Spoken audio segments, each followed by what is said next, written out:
everyone, my name is Medea and welcome to my YouTube channel. I have been camping in Osceola National Forest for the past 10 days. I've been staying in one of the two dispersed campgrounds that's still open right now, Cobb Hunt Campground. I have a lot to share with you guys about my experience, some things about the area, and some things that you definitely want to know before heading out here. Let's get into it. Cobb Hunt Campground is one of two open dispersed campgrounds in Osceola Forest right now. West Tower is the other dispersed campground, but I didn't take time to take a trip out there, so I can't really give any information on that. Both the dispersed campgrounds are first come, first serve, but you really shouldn't have too much of an issue finding a place to park and camp out there. There's plenty of spaces, and there's still two campgrounds open. Since it's dispersed, it's off-grid, so there's no water, there's no electric, there's no bathrooms, so there tends to normally be more spaces there. You can stay in the dispersed campgrounds, and really any campground in Osceola, for up to 14 days. After 14 days, you have to leave the forest entirely for 16 days before returning.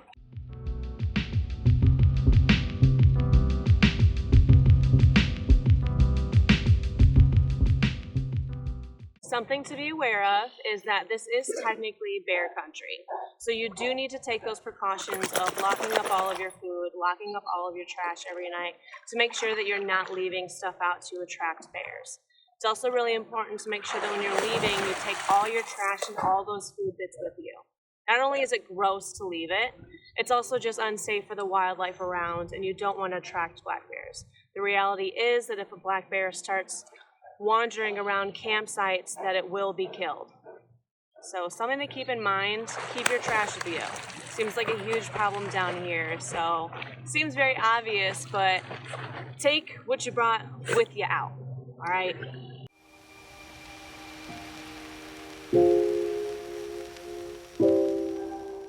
Cobb Hunt Campground does have multiple bear-safe trash bins on the campground itself. They were all full when I got there, and they remained full for the entire 10 days that I was there. So I would say that's a little bit of an issue. I also found a massive amount of trash, not only at my site, but the entire forest, everywhere I went, every trail I went. All the swimming areas I went to were pretty heavily littered. I actually ended up spending a day picking up trash around my campsite and filled an entire trash bag just in my small area. So there is a bit of an issue with trash here, but there are technically bear-safe bins on the campground to dispose your trash in. Also to store food too, but all of them seem just filled with trash.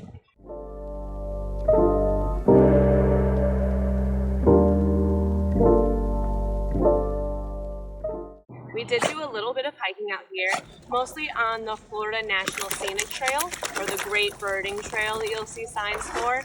It cuts all through the forest, and it cuts across roads and stuff too, which is pretty nice because you can kind of park somewhere, decide where you want to start, head down the trail, go as long or as short as you want. Whenever you're done, you just head back and take off. So that makes it kind of nice. Throughout the trails, there are some small boardwalks you'll pass through with some swampy areas. Cute little spots in there that I enjoyed a lot. The forests have a couple different things going on with them. There's obviously the very tall trees that you can walk into. There are some areas that sound very hollow when you walk over them, so that's super cool too. Something I had never experienced before coming down here. The ground sounds hollow here, like you could fall through the earth at any moment. It's pretty trippy. Made me think of sinkholes a lot, but yeah, some cool trails there. Sadly, the trampled track trail and the Olustee Beach, the public beach access, were closed. They did say that they were open online, but when I got there, there were gates and signs posted that they were closed. So sadly, we did not get to check that out. I heard that the trampled track trail is a beautiful trail. It's very short too, so if you're ever out here, definitely check and see if it's open.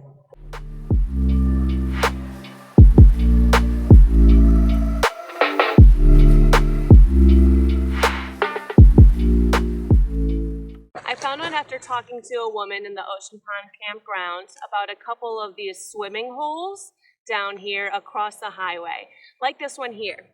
So these are one of these very clear watered swimming holes. They're pretty large, but not too crazy in size. They're great for swimming. They're great for fishing. You can see fish in the water here. They're very clear. It's fun for paddleboarding. There's a lot to see in the water as well. And Dwayne's been having an absolute blast at them. So we spent about 3 days swimming.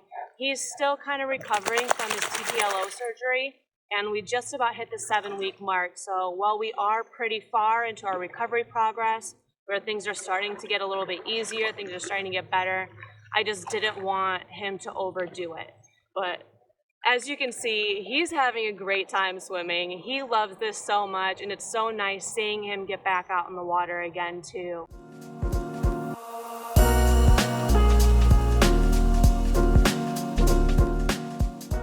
For swimming here, you have quite a few options. Ocean Pond is a huge pond that you can go boating in, you can swim in, you can go paddle kayaking in.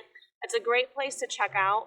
Since the Olustee Beach access was closed, the best way to really get in there is from the Ocean Pond Campground, but technically that's only for campers, which I'll get into a little bit more later, how you can kind of get around that to be able to use it since the Olustee Beach access is closed right now. But you can go into Ocean Pond. That's a great place to go swimming.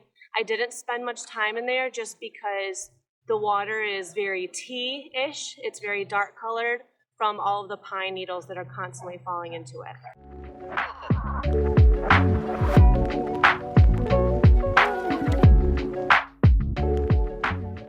As with all bodies of water in Florida, there is a risk of alligators. I still don't know very much about alligators. I tried to learn. Here, but I have a pet about this size. Oh. And you can actually swim with him. He's like my dog. Oh, wow. Okay. You had it since it was little? No. I mean, you just gotta just jump in and take a chance. It's a whole thing to get into, but there are alligators here somewhere. A friend told me once that I might not see them, but they all see me, which is the most unsettling thing I've ever heard in my entire life. But there are gators in here. Ocean Pond Campground. Now, technically, there isn't a way to do a day pass there to use the beach or the boat ramp.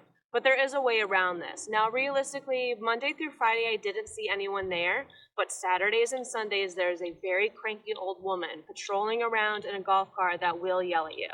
So to avoid having any confrontation, my best suggestion would to be get a slip out of the Iron Ranger, fill it out, say that you're doing a primitive campsite for $8, throw it in the slip, grab your tag, hang it on your mirror, and then you don't have to deal with it. If they ask, say you're camping later that night, whatever.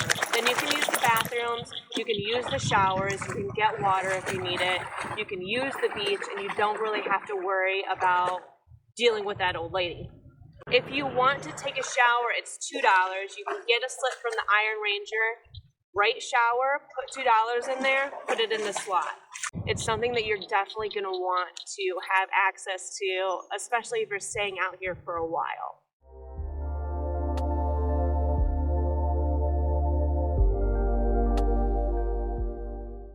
Next, let's talk food. I kept things kind of simple, a little bit not simple for this trip. I got kind of creative.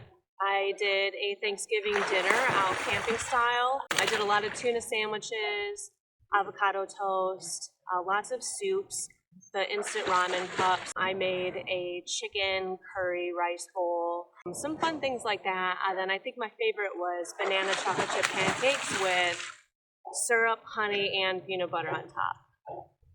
Absolutely delicious, highly recommend. I did not bring a cooler out for anything, so everything that I made out here was dry stock, which is the first time for me, something that I was pretty excited about, and it worked out really great.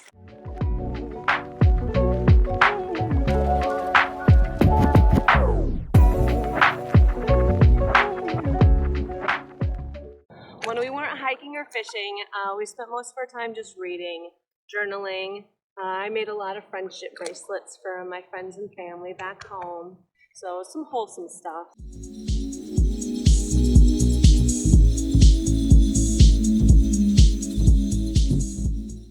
Now, a very important topic is the yellow flies.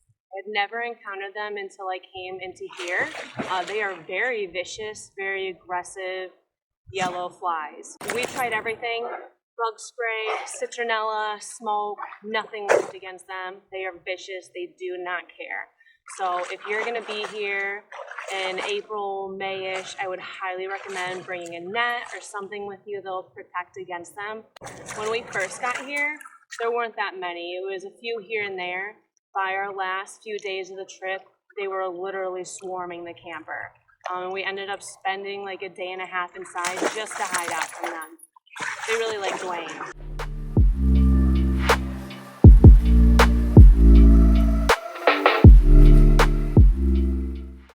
Thanks for hanging out with me and Dwayne.